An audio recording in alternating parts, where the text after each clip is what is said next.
لسه موضوعات كتير احب اناقشها معاه. كابتن عماد السلام عليكم. استاذ محمد عليكم السلام، ازي حضرتك؟ الف حمد لله على السلامه. الله يسلمك، ربنا يخليك. يا عمده انت بتغلي نفسك قوي كده على الجمهور، الناس كده مشتاقه لك قوي كتير قوي كده يا عمده. والله انا تعبت، بس الحمد لله الامور كلها الحمد لله اتظبطت بعد التثبيت الاخير ده. الحمد لله يعني ما فيش وجع الحمد لله. يمكن الحمد لله تماما. بتمرن بقالي كذا يوم كده ان شاء الله، واول ما الفرقه ترجع هكون موجود معاهم ان شاء الله. يعني انت ان شاء الله تبدا مع الفرقه يوم الاربعاء باذن الله. ان شاء الله اول ما يكونوا موجودين هدخل معاهم. انا بتمرن دلوقتي بس مع المجموعه المصابين واللي مش مشاركه واللي ما شاركتش يعني. وان شاء الله هبدا ادخل معاهم على طول ان شاء الله. دبحت يا عمده خلاص، سمعت انا كده. الحمد لله يعني ربنا وده لعلمك مهم، والله كان مهم انك تعمل ده، مهم جدا يعني اكيد طبعا دي حاجه لله. اتمنى ان شاء الله ربنا يبعد عني وعن اللعيبه كلها الاصابات يا رب. اصل لسه كابتن محمد يوسف بيقول لي احنا بنفكر ان عماد متعب يذبح حاجه، قلت له ذبح خلاص. قال لي ذبح، قلت له ذبح خلاص. سبقتهم.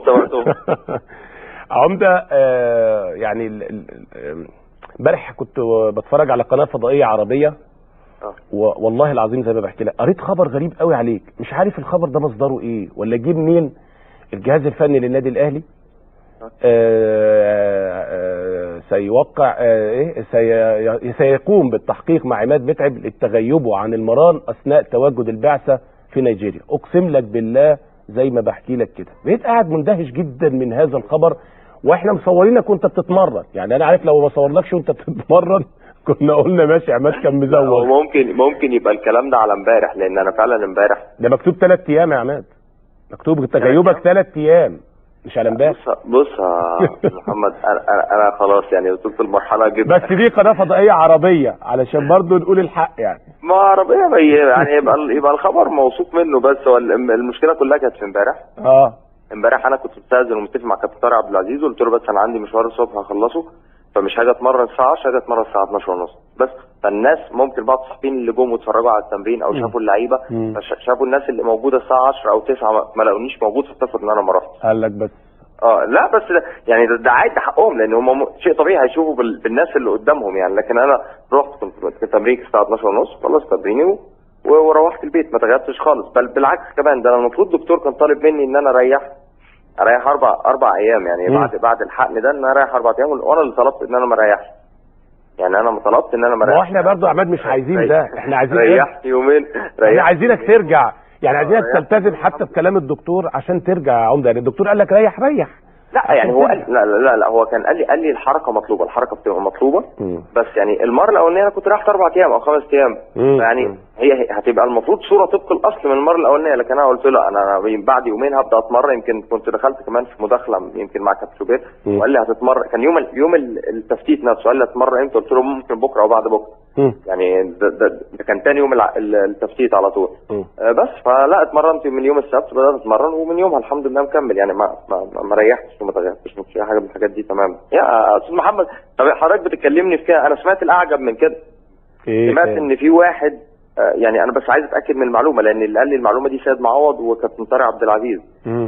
واحد وهتاكد من اسمه، بس كاتب ان مفاجاه من العيار الثقيل، عماد متعب ما عملش عمليه ولا حاجه، ده عماد متعب كان في العين السخنه.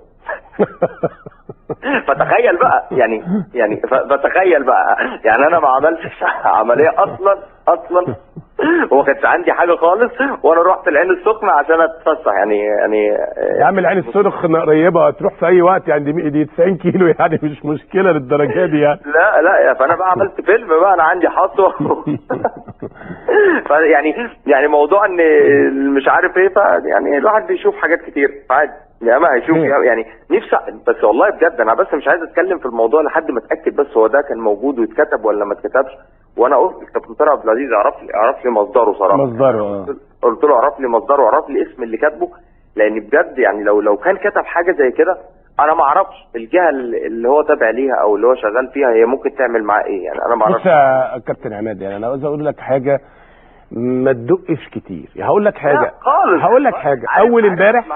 اول امبارح قبل ليله مباراه الاهلي وسانشاين نزل خبر غريب جدا جدا جدا، بس انا لم اعلق عليه نهائي لانه لا يستحق التعليق اصلا والله. الغاء ملعب الاهلي غدا بسبب الخلاف الحاد الذي حدث بين محمد الليثي ورئيس قناه النادي الاهلي، وبالتالي تم الغاء ملعب الاهلي غدا. طب ترد تقول ايه ولا تتكلم ولا تدي اعتبار لحاجه زي دي ازاي؟ ما تفهمش يعني. واحد قاعد تخيل خبر زي ده وراح حطه على النت والخبر نزل على المواقع بشكل غريب جدا، يعني مش عارف سببه ايه. حتى انا كلمت الاستاذ محمود البطر رئيس القناه قلت له مش لما تتخانق معايا تبقى تقول لي، يعني على الاقل ابقى عندي فكره. ايوه بس الموضوع ده صعب قوي يعني بجد والله. عماد عايز برضو اتكلم معاك في نقطه مهمه جدا انا بقالي يومين بتكلم فيها، ان انتوا كنادي اهلي كفرقه نادي اهلي انتوا لعيبه رجاله قوي، ولعيبه تستحقوا كل تقدير وكل الاحترام قوي رغم كل الظروف والمعاناه، الا انكم بسم الله ما شاء الله الفرقه ماشيه بشكل كويس، بتحقق نتائج ايجابيه، حتى البطوله قدام عينيها، ما هياش ان الظروف صعبه واحنا مش قادرين فخلاص القصه السنه دي بالنسبه لنا صعبه، لا بسم الله ما شاء الله. فالفتره اللي فاتت دي اثبتت المعدن الاصيل لهذه المجموعه في النادي الاهلي. والله يا استاذ محمد وانا معاك، يعني انا بجد بشكر اللعيبه وبشكر الجهاز الفني ويعني بحييهم على الاصرار وعلى الاداء وعلى الروح وعلى المستوى وعلى على التركيز على كل حاجه، كل المجهود المبذول الفتره الاخرانيه، يعني بعيد عن النتائج والله، يعني مش عشان الاهلي تعادل 3-3 او كسب بطوله من اسبوعين، لا مش دي الفكره خالص. الفكره كلها التركيز، الفكره كلها في الجديه، الفكره كلها مفيش دلع.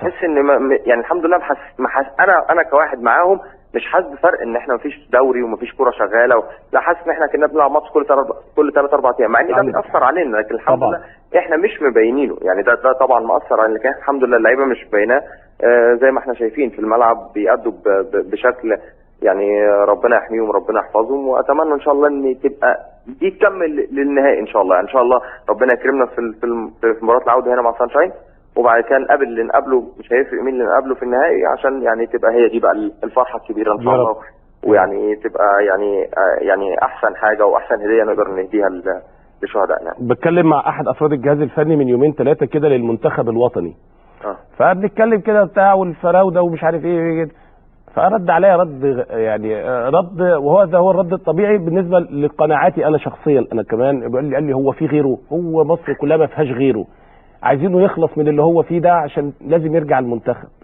لان هو ما فيش غيره في مصر حاليا. قلت له ادعي له، طبعا مقصود عماد متعب.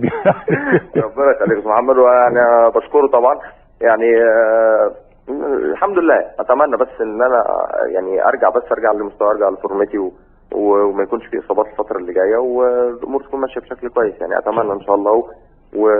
ويعني انا بوعده ان شاء الله، وبوعد الجمهور ان شاء الله، مجرد بس ان انا ابقى وقفت على رجلي، لا هي ان شاء الله هشوف حاجه مختلفه تماما. بس بسرعه يا عمده، يعني مش عايزين نطول كتير. لا خلاص انا بدات اتمرن. يعني اتمنى بعمل اللي عليا، بس اتمنى ان شاء الله ان يعني ان شاء الله ما يكونش في اصابات الفتره اللي جايه، ما يكونش يعني ما يكونش في عمليات.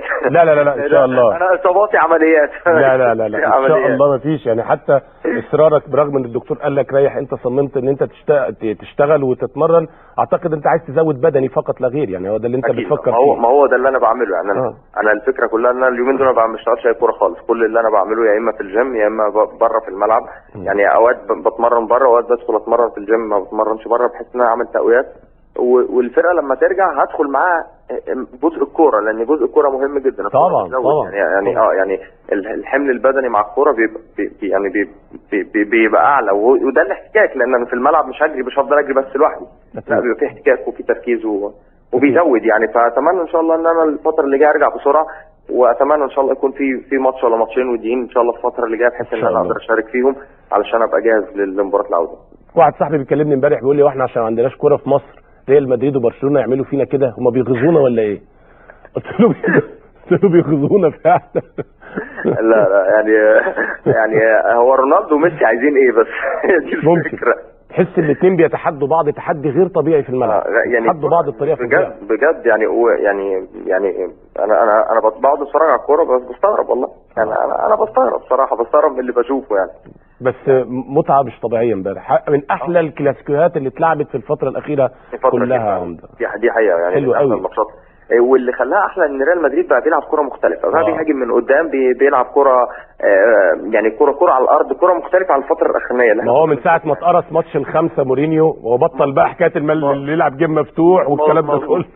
مظبوط. يعني فده يعني ده اللي خلى الماتش ماشي بشكل كويس. ويمكن في 2 نجوم هنا يعني ميسي ورونالدو موجودين فرقتين، يعني يمكن الاصرار والتحدي اللي هم فيه كمان بينعكس على اللعيب، يعني بحسه بينعكس على اللعيب. بالظبط، عندك حق، مدين للماتش طعم تاني خالص سبحان الله. يعني والاثنين مستواهم يعني ربنا يحميهم ربنا يحميهم ربنا يحميهم. لعلمك كان في على الجانب الاخر برضو يمكن للاسف ان الكلاسيكو ميلان والانتر، وكان برضو باريس سان جيرمان ومارسيليا مظبوط. باريس سان جيرمان ومارسيليا ده بقى ابراموفيتش جاب جولين امبارح متعب، مش ممكن يعني هو حظه السيء ان كله بيتفرج على ريال مدريد وبرشلونه ما شافش الجولين اللي جابهم ابراموفيتش امبارح. جولين سمعت ان جاب واحد بكعبه، باين حاجه واحد بكعبه وواحد تاني شوطه من حوالي 30 يارد، مش ممكن، حاجه فظيعه برضه.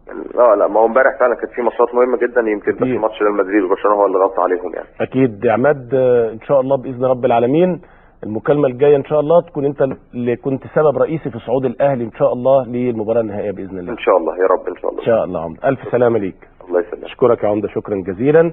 كابتن عماد متعب مهاجم النادي الاهلي. يعني سريعا كده علشان نقدر نوصل لاخر استعدادات متعب باذن الله تعالى. طيب نقول شويه رسائل.